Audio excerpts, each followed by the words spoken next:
Hello. So, winter feels like she is upon us in a big way, and it's been quite a wild few weeks, which I'll get to in a moment.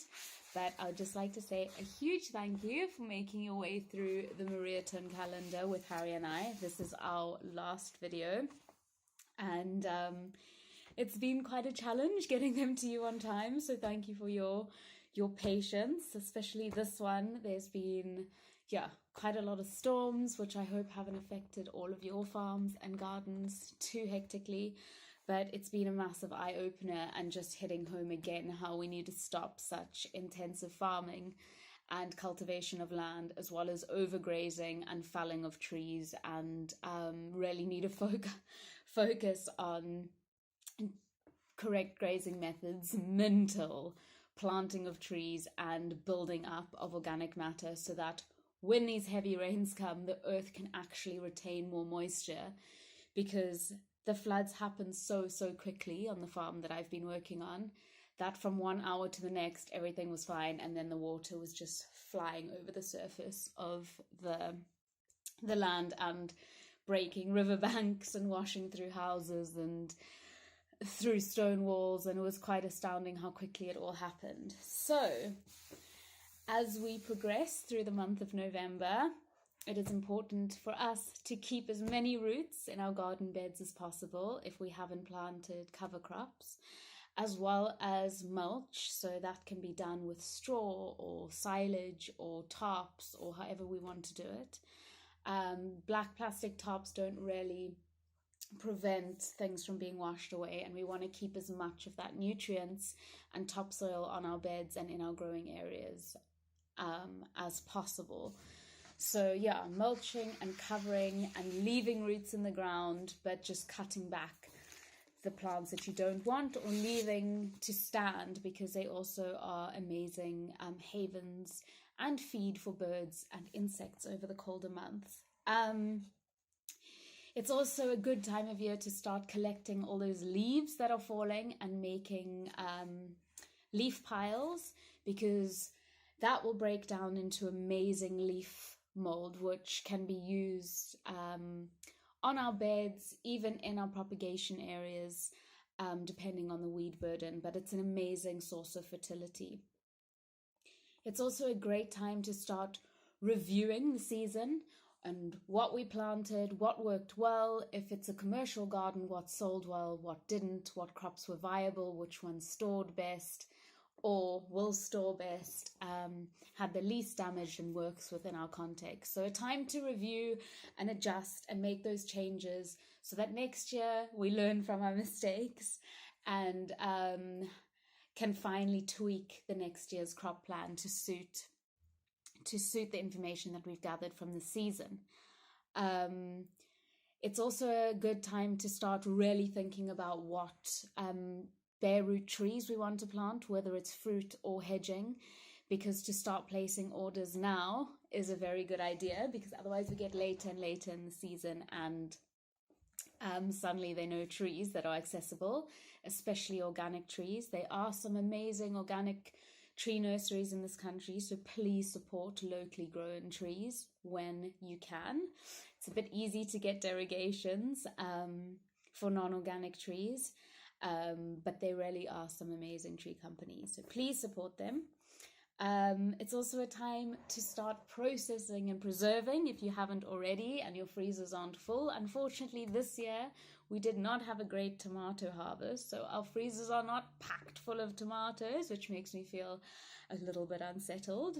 But whether it's freezing produce or making them into chutneys, jams, or ferments, it's such a good time to do that, because it really just helps us get through that hunger gap. There's some amazing mushrooms, so forage respectfully and only take what you need, but you can start drying out mushrooms. Be very careful. Read all the books, take someone that knows what they're doing, because as we know, it can be quite dangerous otherwise. But there is abundance, and all those elderberries hopefully have been made into tinctures and stored or frozen. And storing apples It's important to not store our apples with potato crops or carrot crops, as it really taints the aroma and flavor of the apples. So keep them separate and try store in order. So whichever ones need to be eaten first to what stores the longest, depending on the varieties, so that we can really monitor when things start rotting or going off, and we can remove those veg so it doesn't spoil everything stored.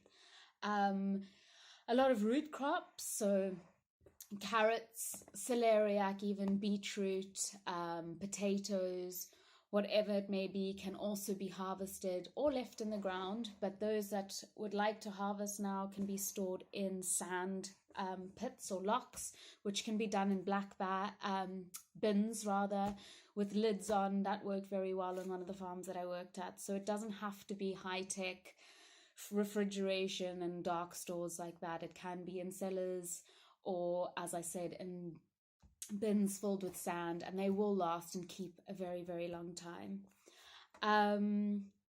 What else can I say?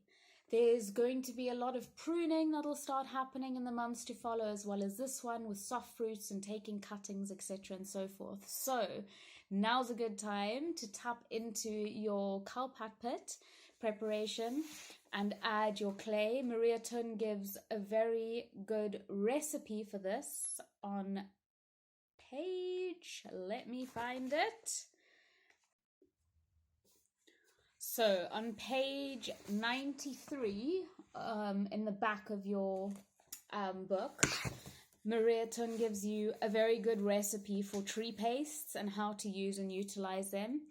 I have just used cowpat pit and clay in the past and not put basalt meal, wood ash, or whey into the mix, but I know that those will just enhance your tree paste that much more. So if you have access to those materials, please use them. And they just work so well to seal the wound of any pruning that you do, to just prevent fungal or bacterial infections that'll go into the plant and can cause damage to the tree or fruit bushes. It's also a great time of the year to start with all your cleaning, processing, organizing in your gardens, whether that be cleaning all your pots for sowing into next year, or collecting all your mesh, putting up supports also for your heavier brassicas like Brussels sprouts, or even if there's kale or any PSB coming through that may need support if it's in a particularly windy area, put in those stakes, put up those lines and support them, because that is what gets you through those hungry times of year. Cabbage and Brussels sprouts really like a frost or two to really come into their flavor, even though you won't really be harvesting Brussels sprouts just yet. Cabbage is starting to be harvested for all those lovely sauerkrauts. And I think that's all for me. Harry is going to take you more into the finer details of what still can be planted and work you through even flowers and bulbs that can be planted and propagated, and take you a bit deeper into the root, flower, fruit and leaf days in the calendar. So thank you very, very much, and happy gardening and farming, everyone. And as I said, thank you so much for coming on this journey with us, and I hope it's been helpful in whatever small or big way in your gardens. And till next time, goodbye. Okay, hi guys. So there's not much more you can do in the garden, but there's a few things that you can think about sowing or planting out. And the first thing will be tulip bulbs, which can be planted out on a flower day. You can plant any onion, shallots, garlics or spring onion sets on a root day. You could sow broad beans and early peas, any kind of cold hardy varieties like Super Aquadolce, on a fruit day, and either plant that into the polytunnel or outside for an earlier crop. But you want to protect those seeds when they go in the ground from mice in some way. You could sow them into module trays first to overwinter. And towards the end of the month, you could start thinking about planting any kind of bare root trees like apples or pears. raspberries or other perennials, and those can be done on a fruit day if they're a fruit producing plant. And I think that's everything.